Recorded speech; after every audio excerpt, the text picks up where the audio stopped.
mondial, présenté par Raja Tofek et Karim Droni.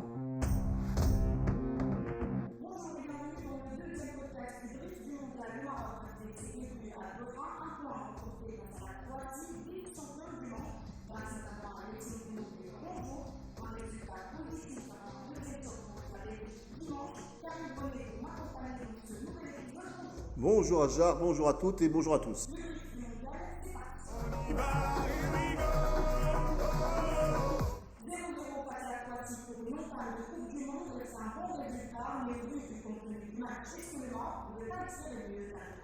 Écoutez, c'est vrai qu'on reste un petit peu sur notre faim au vu de la rencontre, puisque le Maroc a bien dominé son sujet, a étouffé même parfois donc, cette équipe croate, quand même finaliste du mondial en Russie, dernier donc, mondial en 2018.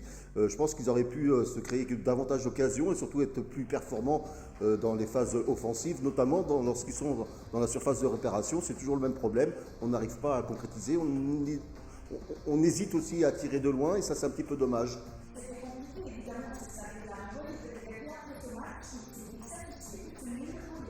Sincèrement, on est tombé sur une belle équipe. Ils ont un milieu de terrain de très très haut niveau, ça a beaucoup couru. Ils ont beaucoup de mouvements, ils ont une qualité technique au-dessus de la moyenne. On a essayé d'être en bloc, de leur créer des problèmes. On a voulu peut-être trop les respecter par moment, mais on a mis beaucoup d'intensité, on a eu de la fatigue à la fin. Mais c'est un bon résultat contre les vice-champions du monde. Commencer le tournoi par un match nul, ça nous laisse encore 2 matchs pour se qualifier. Je veux dire bravo aux gars. C'était compliqué aujourd'hui, mais ils ont montré qu'on était une belle équipe.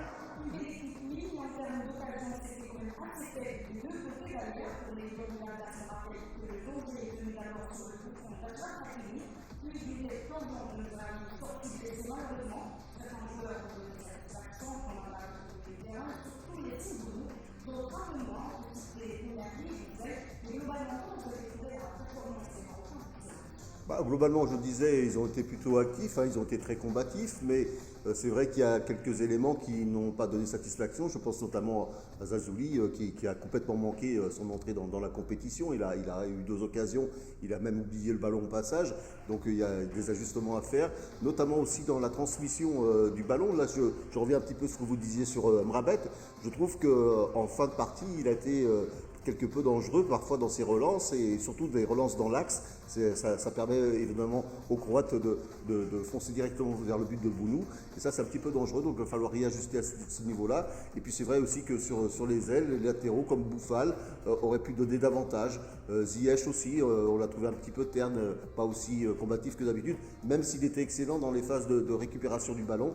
On attendait davantage sur les phases offensives.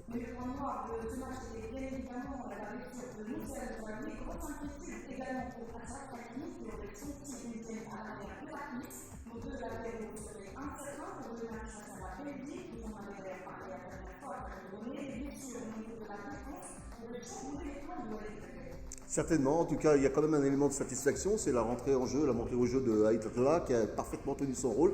Il était parfaitement lucide, il était très bien dans les relances également. Donc on peut s'appuyer évidemment sur Aïtla pour remplacer Mazraoui. En revanche, c'est vrai que si Hakimi fait défection, ça va être un peu plus compliqué. Il y a quand même un réservoir de joueurs, de défenseurs, mais ce sont des défenseurs centraux principalement. Donc il va falloir véritablement trouver la solution. Ça paraît effectivement un peu compliqué face à l'équipe belge qui est toujours aussi dangereuse.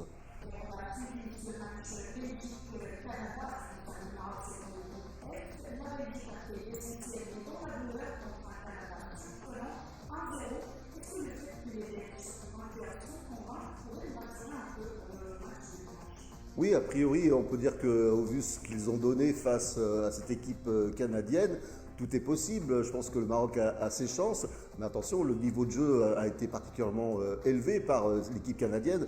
Il y avait des accélérations incroyables de ces joueurs canadiens. C'est peut-être l'inconnu, la grande inconnue pour la suite de la compétition pour le Maroc, cette équipe du Canada.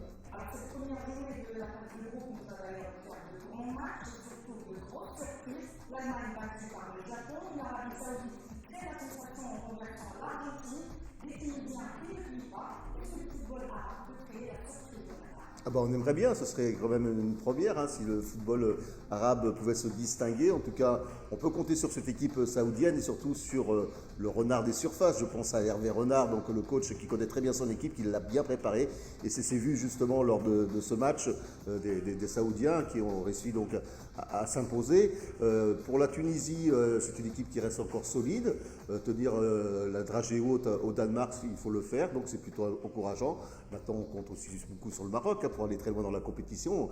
C'est vrai que le Maroc a peut-être les faveurs de certains pronostiqueurs. Je pense notamment à Samuel Eto'o qui voit lui en finale Cameroun-Maroc. Il se passe donc plein de choses pour ce mondial, pas seulement merci encore une fois à Karim Brony, on se retrouve au prochain Prochain épisode avec peut-être en point d'orgue ce face-à-face entre l'Allemagne et l'Espagne. L'Espagne quand même qui a frappé fort en battant donc le Costa Rica sur le score sans appel de 7 buts à 0.